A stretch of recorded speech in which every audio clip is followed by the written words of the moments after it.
Go ahead, sir. Hi, my name is George Tomyn. I'm the Executive Director of the Florida High School Athletic Association. I've been with this association approximately 16 months now, having spent my career in the public education in Marion County, just south of us here in Gainesville.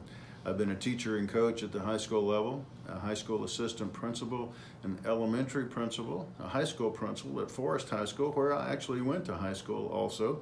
Then became an executive director, and then for 4 years served as superintendent of schools in Marion County. What prompted your interest in becoming the executive director here at Florida High School Association? In 2016, I ran for superintendent and was not re-elected in Marion County. I assumed that at 40 years of experience in that county that I was destined to retire. However, I was encouraged by some district athletic directors and by some state legislators and by a good friend of mine at in the commissioner's office, Commissioner Pam Stewart, to apply for the position. I expressed some interest in that, began to visit the association and visit with personnel here on staff, and then I got real excited about this because this is something that goes way back in my career. My father was a high school official and a high school coach prior to that. I was a high school athlete, and so I've always been affiliated with the Florida High School Athletic Association in some shape or form. And now the opportunity to be on staff and to work with folks here has really become, in my mind, a very special opportunity for me, and this is a very special place.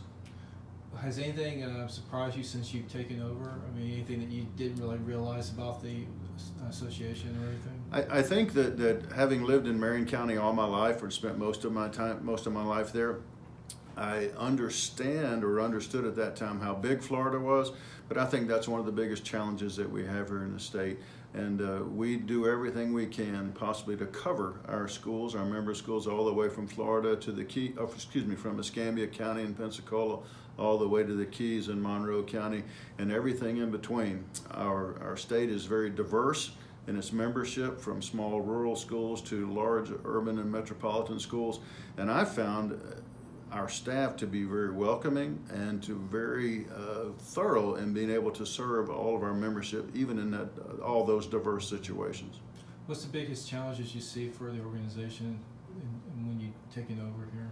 I think diversity is one thing. I think to looking at the needs of our membership and what they would like to see.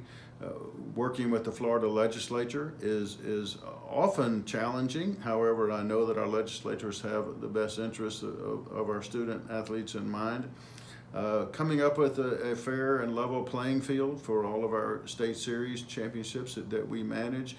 I think those are the biggest issues. And of course, we can always throw in budget, although we are blessed with very wonderful sponsors here in the state of Florida that help us manage our association.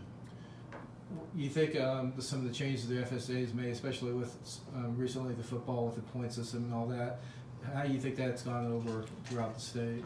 Well, last year, of course, I was not involved in the original creation of the new football playoff situation, but of course it came under my watch when we implemented that in the fall of 2017. And we had some growing pains. We had some people on staff that were working extra duty and working many, many hours over the weekend. But after the season, when we had an opportunity to take a breath and sit back, I think it was an absolutely great way to approach things. We also met with our football advisory committee. We listened to many, many coaches and athletic directors around the state, and we have made some tweaks, if you will, some changes in that for this coming year, which I think will make the playoff system even better for everyone. That the legislature stepped in and had the transfer rule, what they did with the transfer. I think a lot of people, you think sometimes people don't get what the FHSAA really does. I mean, I think they feel like y'all were responsible for that, and whereas it was actually the legislature who did it. I have heard that the association was blamed, if that's a word, for the new transfer rules, and let's not place blame anywhere. This is what our legislators intended for us to do. They intended to make transfers easier for students to make in the best interest of that particular individual student, and it is our task to monitor those transfers, if you will, and to look at our various recruiting rules. And the legislature also came in, there were some very, very strict guidelines in reference to recruiting. It has presented some challenges for us, but we are consistently applying those and we will continue to do that. I'll be happy to explain to anybody. I was approached in church a couple of weeks ago about someone who put his arm around me and said, "We had to defend you last week." And I said, "Me?" He said, "Well, not you personally, but the association was being blamed for all the new recruiting opportunities, if you will, and transfer opportunities." And he said, this gentleman shared with me, I shared with them that it was not your association who made those changes, but it is our job to manage those, and I think we're doing a good job with that. Do you think the reputation of the FHSAA took a hit with that? I mean, even though you weren't responsible for it, but like you said, a lot of people for some reason think that's the case. Possibly we took a hit for that, but I'm here to tell you that our staff is 100% behind following the legislative mandates and also changing our bylaws and our policies to reflect what that is, and then managing those. We are not a powerless, nor are we a rudderless organization. We're, again, a member-driven association, and we're going to be working closely with all of our member schools to make the best for all of our schools and our student athletes. How you see this coming school year? Obviously, this is another school year is about to start. We're excited about that. We know that our fall sports practices have already started. We added, as you are aware, previously the requirement that students and coaches watch a concussion video and also a cardiac arrest video. We've now added a heat acclimatization video that is a requirement for everyone in the fall, and I think that's a good requirement that we've added.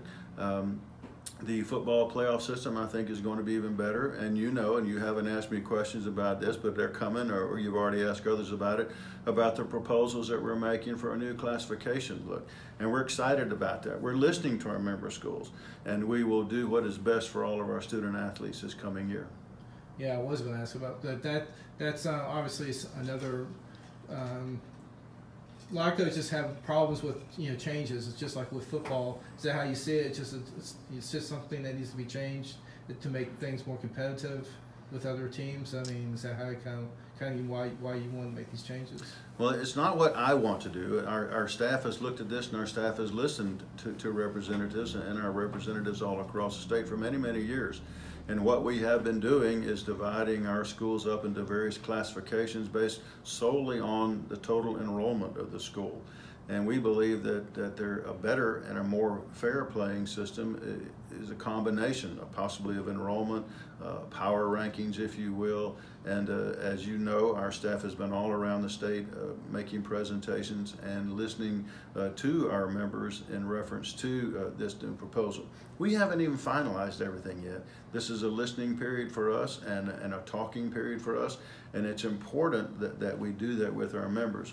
We are finding a lot of folks that are very interested in this, and many are very supportive of this, and we will come up with a finalized plan in middle of September. We'll present that to our board, and then our board will be voting on that at the end of October as to whether this will be implemented in the 2019-20 school year. And even if it's not implemented or only parts of it are implemented, our members are talking about this, and I think that's a very reassuring part of all this, that they're anxious to do something that would help level the playing field and make it more interesting for all their student athletes. And you talked about this a little bit, but just as far as like the safety issue with concussions and everything, that's obviously something that coaches and players need to understand, and that message seemed to be getting across to a lot of coaches. They seem to understand the significance of that when I talk to them and stuff. There's no doubt about this. I do not know. Again, I've only been here 16 months. I'm not sure when the requirement to watch concussion and cardiac was put in. I think it was within the last 4 or 5 years. And then, of course, we've had some unfortunate tragedies involving heat here in the state of Florida and all across the South. And we have added that to our requirements this year. We want our student athletes to be part of the solution.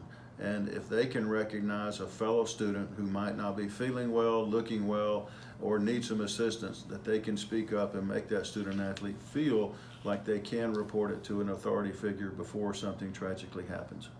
And just your thoughts about schools who might be hesitant to report anything. I understand y'all have a really open. You're trying to implement open door and make member schools understand they can always come to you if they have problems and such. Absolutely. We firmly believe that. That's been my philosophy for many years, and it's really nothing new around the association. I know Roger Deering and Commissioner Hughes and Commissioner Stewart before him. They were all very anxious and willing to listen to our schools. And I think that's something I'm very cognizant of promoting and continuing that tradition.